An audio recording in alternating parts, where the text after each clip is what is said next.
Bonjour tout le monde, aujourd'hui on se retrouve pour une nouvelle vidéo. Alors ce sera une nouvelle présentation d'espèces. Il s'agira d'un agamidé.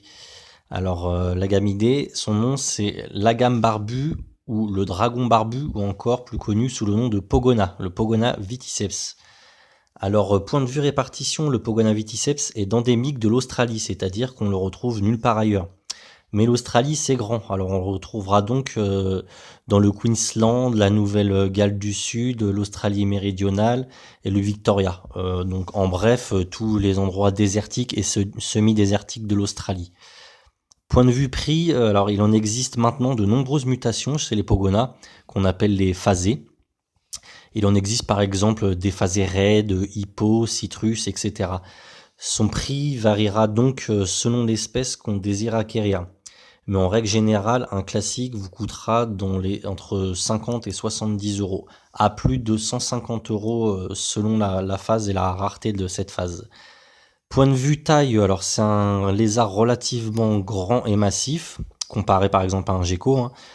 Sa taille adulte pourra varier de 40 à voire 60 cm pour les plus grands spécimens. Sachant que la queue prend la moitié du corps. La femelle est en général plus petite que le mâle et aussi moins crapue. L'espérance de vie quant à elle en captivité en une bonne maintenance varie entre 6 à plus de 8 ans. Point de vue mœurs, alors c'est un lézard très prisé des débutants, j'ai moi-même commencé par un couple de Pogona, hein. C'est un lézard, parce que c'est un lézard très très docile à la manipulation, et sa maintenance en captivité n'est pas très compliquée. C'est donc un lézard diurne.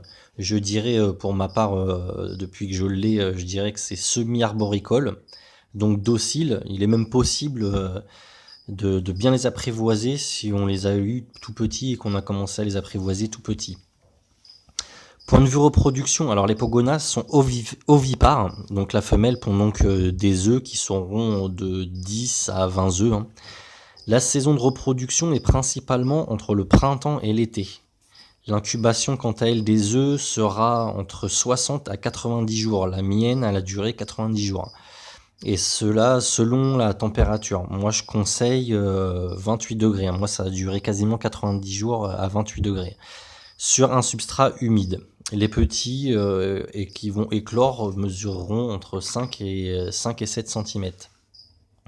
Alors, point de vue maintenance en captivité. Alors, on disposera donc d'un terrarium plus long que haut.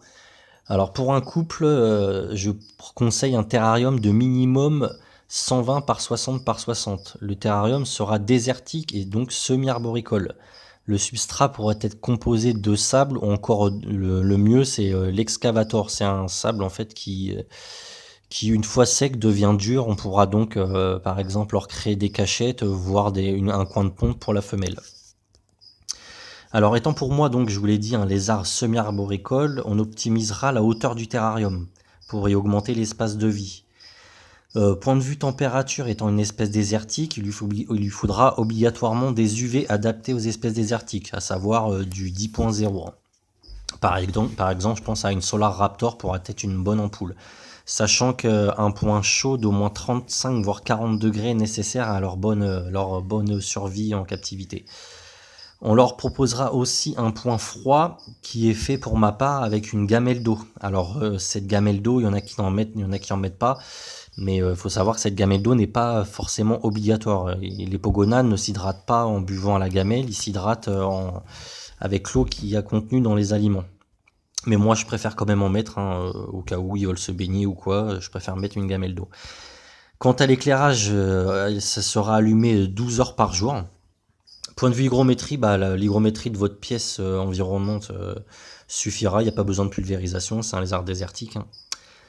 Pour le reste de la déco, grosses branches et faire des étages en bois ou en polystyrène sont les bienvenus, hein. Ils aiment bien monter un peu partout quand même. Point de vue nourriture, alors moi je les appelle des estomacs sur pattes, ça mange de tout et beaucoup. On leur proposera donc juvénile 90% d'insectes et 10% de fruits et légumes, et adulte c'est l'inverse, à savoir 90% de fruits et légumes et 10% d'insectes. Le régime alimentaire sera donc composé pour les insectes de blattes, de grillons, de criquets, de vers, moriots, etc.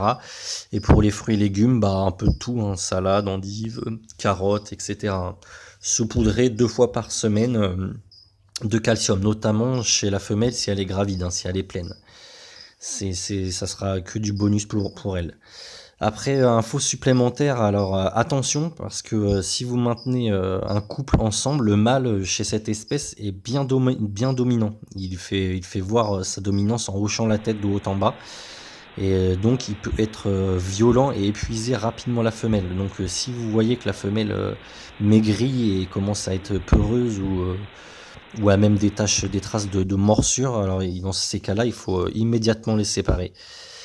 Donc voilà, après, point de vue petit truc sympa, comme je vous ai dit, si on les a habitués tout petits à être dociles et tout, au moment du nourrissage, il m'arrive de temps en temps, moi, de les sortir du terrarium et de jouer avec eux. Je ferai des vidéos là-dessus d'ailleurs. Ils se mettent même à deux pattes sur leurs 2 pattes arrière pour essayer d'attraper le criquet ou le grillon que je leur propose. C'est vraiment sympa.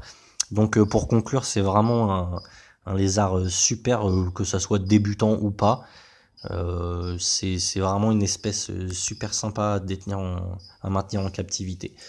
Donc voilà, j'espère que cette vidéo vous aura plu. N'hésitez pas à lâcher un gros like pour m'encourager. Et on se dit à plus. Ciao!